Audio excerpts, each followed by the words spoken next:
This is my Bell Howell Dial 35. This is, without question, my favorite film camera that I own, so much so that I actually own two of them. In the last video, I showed you guys how to get a super smooth twist action as well as a super smooth rewind. Today, with just a couple bucks from Hobby Lobby and some household tools, we're going to be replacing the light seals of this camera.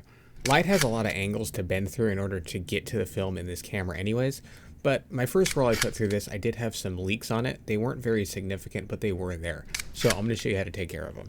Afterwards, in super bright light or flash, you should have no more leaks. I pretty much have all the ingredients you need right here. We're talking the cheapest yarn you can find, black preferable. This is $1 at Hobby Lobby. At the time, it was on sale for 79 cents. This pad of peel and stick felt, it was like 20 cents or something crazy. I know for a fact you can get a 3-pack for like $1. A pair of scissors, Q-tips, and some rubbing alcohol just for some cleaning purposes. Some sort of tape, packing tape preferably, but any tape will work. Probably one of the most important items in this cleaning process for me is these little gum toothpick things. They're great. They're like a couple bucks at Walmart, and you can find them in the tooth care section. They're great because they're rubber. They're going to latch on to that dirt and grime. And also they have a pick on the other side that's not meant for your teeth, but it's great for scraping in small crevices.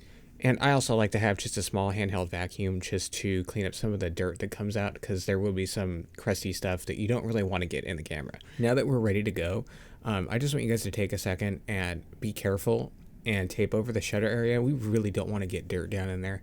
It's really not difficult to clean. It's just something you don't want to clean. So just avoid it, tape it, and forget about it. So I like to just soak these in a little bit of alcohol before I hit these crevices.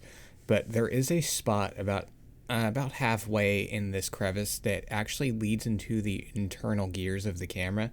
So just use caution around this, because any gunk you get in there will go into the gear twisting system, the system we just cleaned. So try to avoid pushing stuff into there and try and brush it either to the left or to the right away from it.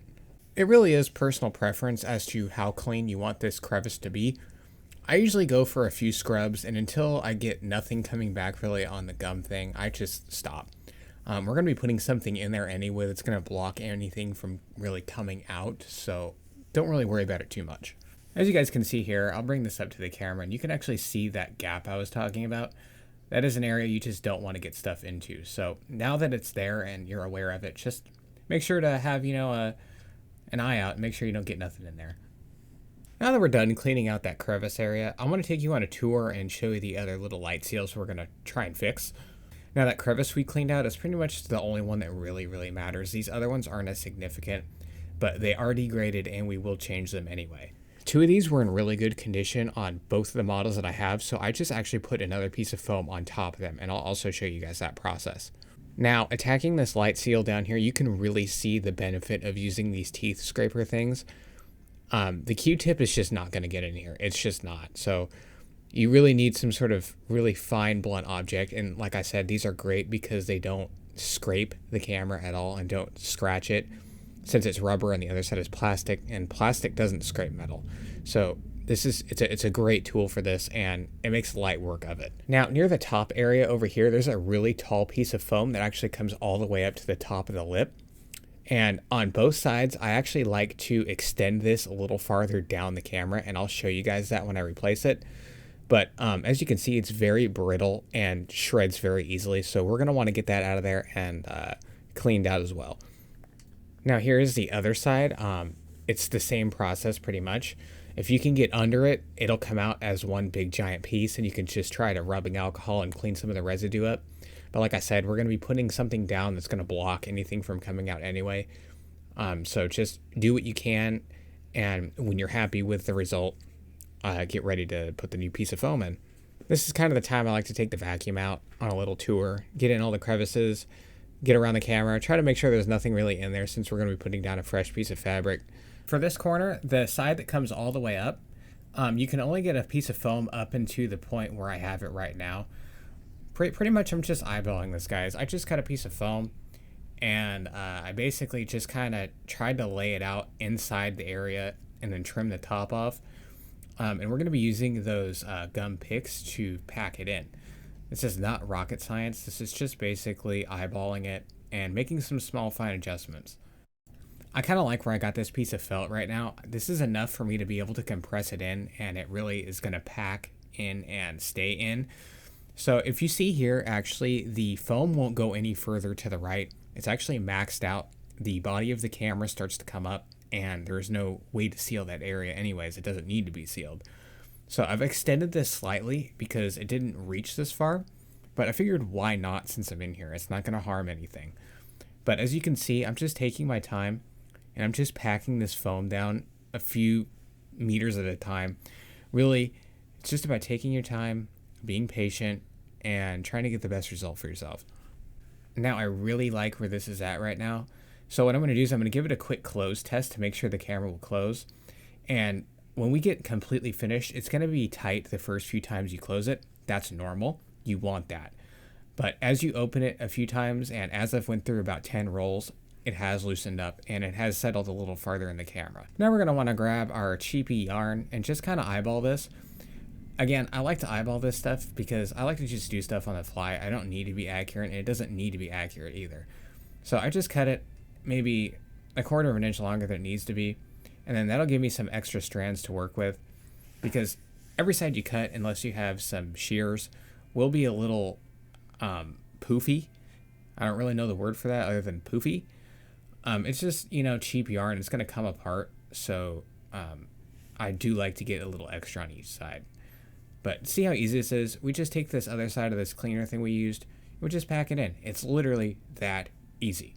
Then all you gotta do is just give it a quick snip, and then voila, there you go. It's just like brand new. It's gonna work and function just like you need. Now, since this is my second time doing this, I know what kind of really works. And what really worked well for me was actually making this cut a little longer than it should be, and actually wrapping the yarn all the way up to the clip where the camera closes, the little hot shoe area. There isn't any fabric or material that goes in there normally. I don't know if it's necessary, but again, we're keeping this all as one piece, and we're extending the seal a little longer than it really needs to be, but we're not doing any harm in doing that. So again, you can see me just kind of packing it in here, and it's so easy to do with this pick, and it actually makes it a lot easier to stay in place because it's a longer area, it's a longer piece, and it's just not going to move. Now, I'm pretty happy with that, and I think you guys will be too. At first, I really struggled with doing this seal because each corner of this has a little, almost L shape that goes, one side goes into the spool area and the other one goes to where the canister is. And if you look at it, it's kind of hard to get the yarn to make that angle and make the angle cleanly without really shredding it. So what I ended up doing was just cutting the yarn to the normal dimensions of that and getting a piece of the stick felt and just kind of putting it in that little vicinity of that piece that comes down. And so far for me, that's worked perfectly, and I haven't had any leaks yet. For these last two pieces, guys, they are in excellent condition, and they were in excellent condition in both models that I have. And I basically just cut a piece that's roughly the size and the angle of these pieces on the edges here. And I just jam it in, and it pretty much stays in there, guys. This is not a super important seal either. And again, there's a lot of angles that the light will have to bounce off for it to actually leak the film anyways. And again, I've done this on 2 models, and it's worked perfectly fine. That's pretty much going to wrap it up. I haven't even cleaned this thing up yet at all with any rubbing alcohol and Q-tips, and it's already really clean as it is.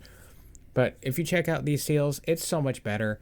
If you have issues with these cotton threads at the end of the yarn giving you issues and kind of coming apart, you could just get a nice little bit of rubbing alcohol on the Q-tip, kind of hit the end of that cotton, and it will actually harden it up and firm it up like you see in the top up there.